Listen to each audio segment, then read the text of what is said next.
Viewers, welcome back to my channel to our new blog. Viewers, প্রতিদিনের মতো কিন্তু আজকে নতুন ভিডিও নিয়ে চলে আসলাম আপনাদের সামনে। আজকের ভিডিওটা কিন্তু অন্য দিনের ভিডিওর থেকে একদমই সম্পূর্ণ আলাদা। আপনারা দেখতে পাচ্ছেন ব্যাগের ভিতরে কিছু একটা দেখানোর চেষ্টা করছে। আসলে এটা কিন্তু কোনো সাপ না, আপনারা কিন্তু ভয় পাইতে পারেন, ভয় পাওয়ার কোনো কারণ নেই। আগে এটার পরিচয় আমি আপনাদের কাছে বলে রাখি। এটার নাম হচ্ছে কুচে। এটা নদীতে, খালে, বিলে সব জায়গায় কিন্তু পাওয়া যায়। এটা খাওয়া কিন্তু মাকরু, এটা খাওয়া হারাম নয়, যার কারণে কিন্তু ঝুড়ে কুটে কিন্তু আমরা খাইতেই পারি। দেখতে কিন্তু কিছুটা সাপের মতো দেখায়, কিন্তু আমাদের মুসলমানেরা কিন্তু এটা খাইতে চায় না। খাওয়া তো দূরের কথা, বাড়িতে নিয়ে গেলে তো সে বাড়ি উঠতে দেয় না, কোনো কড়াই বা কোনো হাঁড়িতে রান্না করার জন্য চাইলেও দিতে চায় না। এটা দেখে তাদের যতটা না ঘৃণা হয় তার থেকে কিন্তু বেশি তারা ভয় পায়, যার কারণে কিন্তু বাড়িতে কিন্তু এগুলো নিতে দেয় না। এই জন্যই আমরা খুব গোপনীয়তার সাথে কিন্তু এটার কাজ করতেছি আমার এক চাস্তো ভাইয়ের বাসায়। এটা এই কারণে এত গোপনীয়তার সাথে কাজ করছি, কারণ এটা খাইয়ে যদি বাসায় যায়, আপনারা ভাবতে পারেন হয়তো আমরা কোনো পচা খাল থেকে কিন্তু এটা ধরে নিয়ে এসেছি। না, আসলে এটা কুমার নদে জাল পাতা ছিল, সেই জালে বেঁধেছিল, আমরা জাল থেকে বের করে নিয়ে এসে আমরা কিন্তু খাওয়ার জন্য তৈরি করতেছি। একটা কিন্তু আমার ছোলা শেষ, আর একটা কিন্তু ছোলার জন্য ঝুলিয়ে দিয়েছি। দেখতে পাচ্ছেন কিভাবে ছুলতে হয়। ছোলার পরে কেমন দেখা যাচ্ছে দেখেন। আসলে দেখতে একটু সাপের মতো দেখা যায়, যার কারণে কিন্তু মানুষ ভয় পায়। সাপের মতো কিন্তু পেঁচাপেচি মুসরামুসরি করতেছে, চোখের সামনে এরকম করলে তো ভয় পাবেই, তাই না? আর আপনারা ভাবতে পারেন আমি কেন ভয় পাচ্ছি না, কারণ আমি অনেক আগে থেকে এটা খাই, যার কারণে কিন্তু আমার ভয় ভীতি একটু কম হয়ে গিয়েছে। আমার এটা দেখে আর ভয় করে না।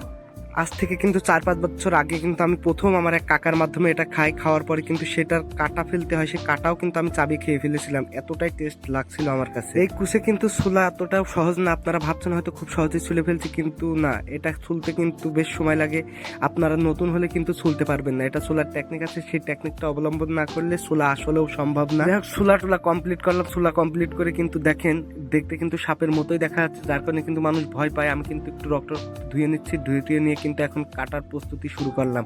কাটে কিন্তু একদম ধোয়া পরিষ্কার করে তারপরে কিন্তু আমি নিয়ে যাব রান্নার জন্য। এই কুচের গায়ে এত পরিমাণে রক্ত থাকে, আসলে সচরাচর কোনো মাছের গায়ে কিন্তু এত রক্ত থাকে না। এই কুচের গায়ে কিন্তু একটা করে কাটা থাকে মাঝখানে, সেই কাটাটা কিন্তু ফেলে খাইতে হয়। আমি কিন্তু প্রথম যেইবার খাইছিলাম আমি কিন্তু কাটা চাবিয়ে খেয়ে ফেলেছিলাম, কিন্তু এখন যখন খাই তখন কিন্তু কাটাটা ফেলেই খাই। কাটাটা ফেলে খাওয়াই ভালো, তাই না? আর সত্য কথা বলতে আমি অনেক মাংস খেয়েছি, কিন্তু আসলে বিশ্বাস করেন অন্য মাছের থেকে এটার টেস্ট কিন্তু অনেকটাই বেশি। যে খেয়েছে একবার সে কিন্তু আবার চাই।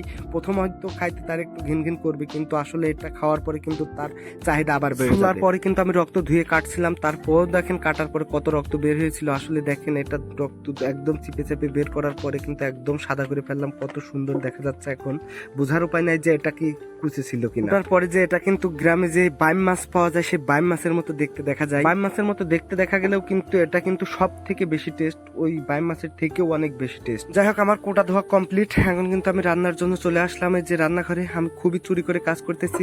আমার বড় কাকি বাসায় নাই, যার কারণে কিন্তু রাজনদের বাসায় বসে আমি কাজ করতেছি। স্বাস্থ্য ভাই, আমি তেল দিয়ে দিয়েছি, তারপর কিন্তু মশলা নিজেই বেটে নিয়েছি। বেটে নিয়ে কিন্তু আমি এই যে দেখতে পাচ্ছেন কড়াইয়ের উপরে দিয়ে দিলাম। হয়তো বা খুব একটা ভালো রান্না করতে পারি না, তবে এই কুচের রান্নাটা কিন্তু আমি শিখেছি। এটা কিন্তু খুব সুন্দর করে আমি রান্নাতে পারি। দেখতে পাচ্ছেন আমি মশলাটা একটু ভাজি করে নিচ্ছি, তার ভিতরে কিন্তু আমি এই যে কুচেটা ছাড়িয়ে দিলাম। ছাড়িয়ে দিয়ে একটু ভালো করে ভাজি নিব। ভাজি নেওয়ার পরে কিন্তু আমি পানি ঢেলে দিই। এটা সিদ্ধ হতে কিন্তু বেশি পানি লাগে না, যার কারণে কিন্তু একবারে বেশি পানি দিয়ে কিন্তু আমি ভুনা করে একবারে ঝোলটা একদম শুকিয়ে মাখো করে ফেলবো, যাতে খাইতে একটু বেশি টেস্ট লাগে। যখন জাল খেয়ে যখন একদম শুকিয়ে যাচ্ছে তখন দেখেন কতটা সুন্দর দেখা যায়। এখন কিন্তু আমি পানি দিয়ে দেবো, বেশি সময় ধরে আর ভাজবো না। পানি দেওয়ার পরে দেখেন এর কালারটা আসতে মনে হচ্ছে আমি খাসির মাংস ভুনা করছি।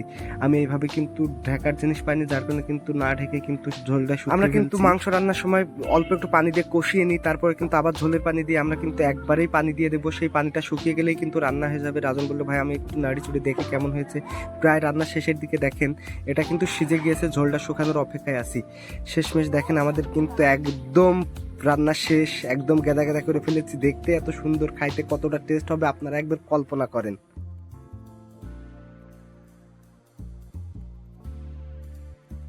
আসলে এটা রান্না করে সামনে রেখে কিন্তু ভিডিও করতেও আমার তর্স হয় না। আমার এতটাই পছন্দের একটা খাবার। রাজন কিন্তু দেখেন অলরেডি খাওয়া শুরু করে দিয়েছে। ও খেয়ে বলতে ভাই আমি এর বাদ দিয়ে দ্বিতীয়বার খাচ্ছি, এতটা টেস্ট কি করে হয় আমি জানি না।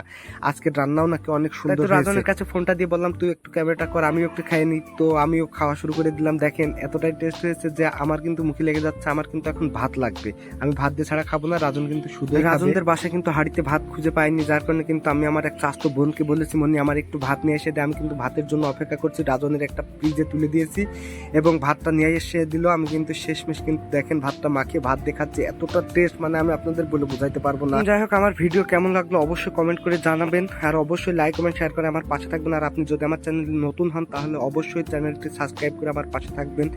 আর আগামী কোনো ভিডিও আসা পর্যন্ত ভালো থাকবেন। আসসালামু আলাইকুম।